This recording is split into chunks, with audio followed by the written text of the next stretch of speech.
Hi, இன்னைக்கு drama ரெஸ்பான்ஸுங்கிற ஒரு interesting topic பற்றி தாங்க பார்க்க போகிறோம். இந்த ட்ராமா ரெஸ்பான்ஸுங்கிறது பாஸ்ட் லைஃப்பில் நடந்த எக்ஸ்பீரியன்ஸ் வச்சு கரண்ட் லைஃப்பில் எப்படி ரெஸ்பான்ஸ் பண்ணுறோம் அப்படிங்கிறது தான் இந்த ட்ராமா ரெஸ்பான்ஸ். ட்ராமா ரெஸ்பான்ஸில் 4 டைப் ஆஃப் ரெஸ்பான்ஸ் இருக்குது. அதில் ஃபர்ஸ்ட் ரெஸ்பான்ஸ் தான் இந்த ஃபைட் ரெஸ்பான்ஸ். ஒரு குரூப் ஆஃப் பீப்புள் இருக்காங்க, அதில் ஏதாச்சும் ஆர்குமெண்ட் வருதுன்னா நீங்கள் ரொம்ப அக்ரெசிவாக டிஃபென்ஸ் மோடுக்கு மாறிடுவீங்க. இதுதான் fight response. Second one flight response. நீங்கள் அந்த குரூப்லேயே அன்கம்ஃபர்டபுளாக ஃபீல் பண்ணுறீங்கன்னா நீங்கள் அந்த இடத்துலேருந்து மூவ் ஆன் ஆகி போயிடுவீங்க. அது flight response. Third one freeze response. உங்களோட பாஸ் யாராச்சும் அத்தாரிட்டி உங்ககிட்ட பேசும்போது நீங்கள் ஆன்சரே சொல்லாமல் ஃப்ரீஸாக நின்றுவீங்க.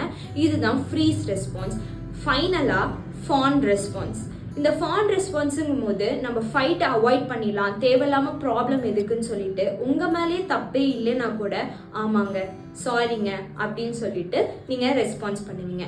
இந்த 4 டைப் ஆஃப் ரெஸ்பான்ஸும் depends on person, depends on experience தாங்க இது வரும். ஸோ இந்த பெயினை அன்லேர்ன் பண்ணிட்டு பீஸை லேர்ன் பண்ண ஸ்டார்ட் பண்ணுங்க.